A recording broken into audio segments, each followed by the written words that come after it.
Assalamualaikum warahmatullahi wabarakatuh. Selamat datang Bapak Ibu mahasiswa program studi Pendidikan Guru Sekolah Dasar Fakultas Keguruan dan Ilmu Pendidikan Universitas Terbuka pada kelas tutorial online atau Tuton PDGK 4505 dengan nama mata kuliah Pembaharuan dalam Pembelajaran di SD. Perkenalkan, saya Rizky Takwandi akan mendampingi Bapak Ibu untuk menyelesaikan perkuliahan ini. Pada kelas tutor ini, kita secara bersama-sama akan mengkaji lebih dalam beberapa materi yang sudah disajikan pada buku materi pokok atau BMP atau yang juga dikenal dengan nama modul UT. Saya yakin Bapak Ibu sudah mendapatkan modul baik secara fisik maupun bisa diakses secara online pada ruang baca virtual. Maka dari itu, sebelum kita terlibat secara aktif pada kelas tutor ini, saya sangat berharap Bapak Ibu sudah membaca atau sudah menguasai terlebih dahulu materi-materi yang sudah disediakan di BMP. Setelah mempelajari mata kuliah ini, Bapak Ibu diharapkan dapat memahami terkait konsep-konsep pembaharuan dalam pembelajaran dan proses belajar mengajar di sekolah dasar. Mengingat materi yang disajikan pada BMP atau modul yang dirancang sudah disusun berdasarkan kompetensi yang hierarki, maka saya sangat menganjurkan Bapak Ibu untuk mempelajari materi-materi tersebut secara berurutan. Kami juga sudah menyediakan rambu-rambu urutannya dan capaian pembelajaran khusus pada setiap sesi melalui rancangan aktivitas tutorial atau RAT yang dilampirkan pada bagan setiap minggu yang bisa Bapak Ibu akses di BMP atau modul dan juga tersedia melalui platform e-learning kita. Pada kelas tutor ini disediakan 8 materi utama yang memuat strategi pembelajaran materi pada BMP-nya atau modulnya. Selain itu, guna menguatkan pemahaman Bapak Ibu dalam mempelajari BMP tersebut, kami juga sudah menyediakan beberapa materi pendukung. Perlu diperhatikan, baik materi yang ada di BMP atau materi pendukung yang disajikan di e-learning itu tidak terbatas. Bapak Ibu tetap bisa menggunakan atau mencari sumber rujukan lainnya, sehingga kita bisa memiliki khasanah yang lebih luas. Selanjutnya, Bapak Ibu diharapkan dapat berpartisipasi aktif pada 8 kegiatan diskusi sesuai dengan waktu yang telah ditetapkan oleh tutor. Di akhir pada setiap sesi juga akan ada kuis, ya, juga akan ada kuis yang akan membantu Bapak Ibu untuk lebih memahami materi yang sudah disediakan. Pada setiap sesi tuton disediakan diskusi yang diharapkan Bapak Ibu dapat mengevaluasi kemampuan Bapak Ibu yang sudah Bapak Ibu pahami terlebih dahulu di modul.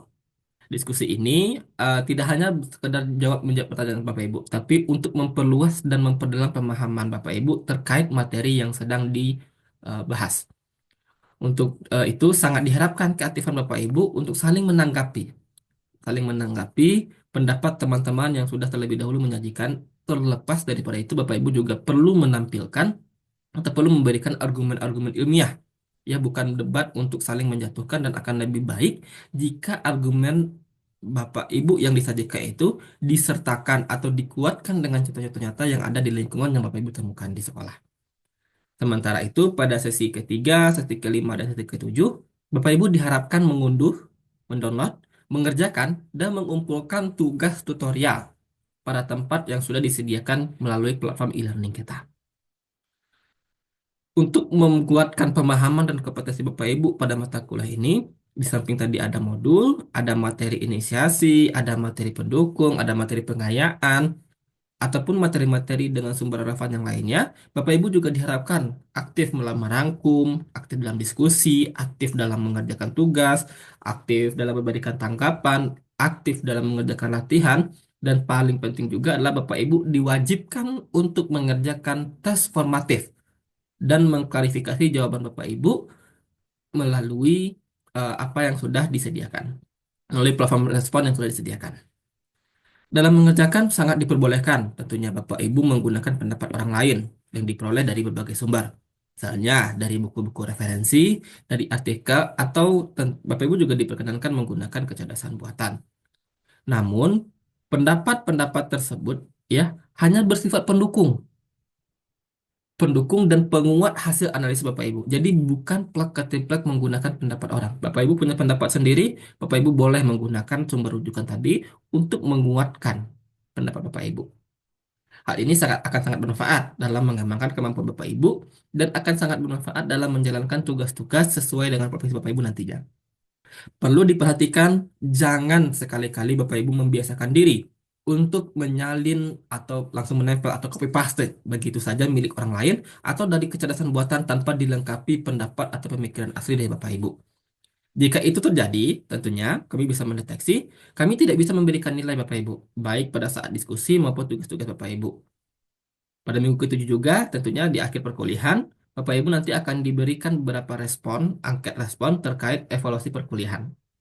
Sehingga di secara keseluruhan kita perlu tetap kita sangat perlu untuk menjunjung tinggi etika akademik dengan tidak hanya mengcopy paste hasil karya orang lain atau jika menulis dengan rujukan BMP dan sumber lain dimohonkan untuk memparafrase kalimatnya terlebih dahulu dan yang paling penting adalah harus menjelaskan atau harus menunjukkan sumbernya dari mana. Bapak Ibu, kita sebagai calon guru tentunya kita harus memberikan role model yang baik bagi siswa kita. Jika kita sebagai calon guru atau kita sebagai seorang guru menunjukkan perilaku yang tidak baik dalam menyelesaikan tugas, itu bisa menjadi bumerang ketika nanti siswa kita juga akan melakukan hal yang sama untuk kita. Maka dari itu, kita perlu memulai dari diri kita dalam menyelesaikan tugas ini. Kita tunjukkan profesionalitas kita, kita tunjukkan kita junjung tinggi etika akademik kita. Akhirnya, akhir kata, kami sampaikan selamat mengikuti kegiatan tutor pada mata kuliah PGK 4505 ini. Semoga bermanfaat dan sukses untuk kita semua. Sekian, terima kasih. Wassalamualaikum warahmatullahi wabarakatuh.